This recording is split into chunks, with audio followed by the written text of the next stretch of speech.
فيها كأسا كان مزاجها زنجبيلا عينا فيها تسمى سلسبيلا.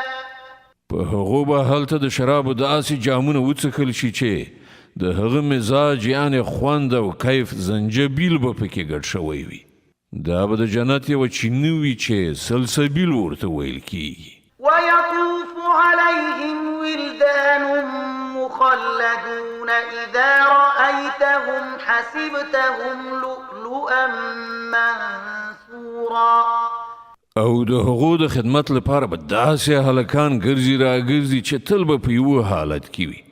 که ته هغوی ووینې نو ګمان به وکړې چې ملغلرې دي چې خورې کړای شوي دي. وإذا رأيت ثم رأيت نعيما وملكا كبيرا.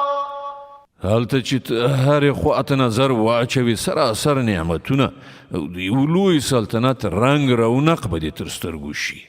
عاليهم ثياب سندس خضر واستبرق وحلوا أساور من فضة وسقاهم ربهم شرابا طهورا.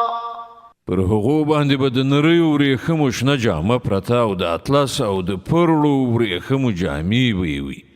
هغو ته به د سپینو زرو بنګړي واچول شي او د هغو پروردګار به په هغو باندې ډیر زیات پاک شراب وڅښي.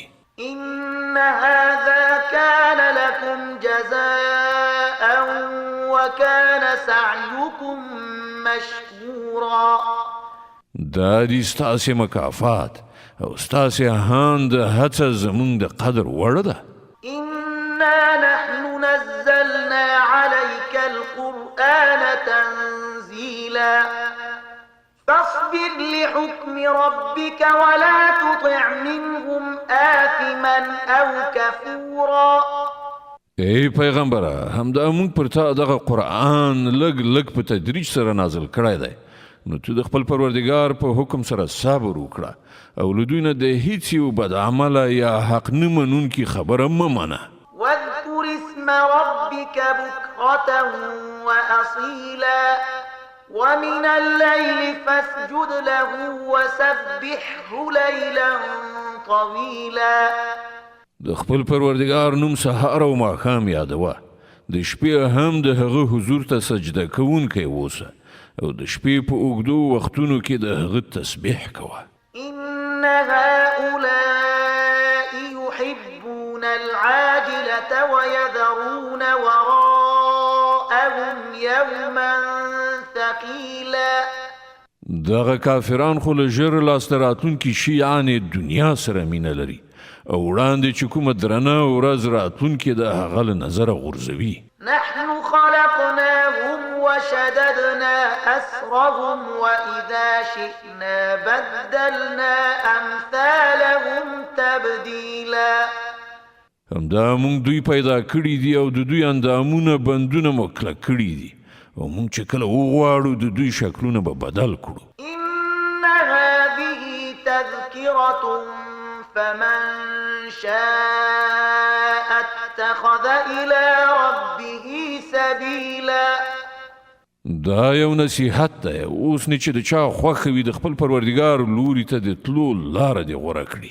وما تشاءون إلا أن يشاء الله إن الله كان عليما حكيما.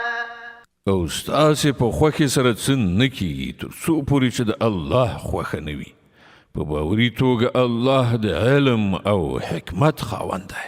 يدخل من يشاء في رحمته والظالمين أعد لهم عذابا أليما.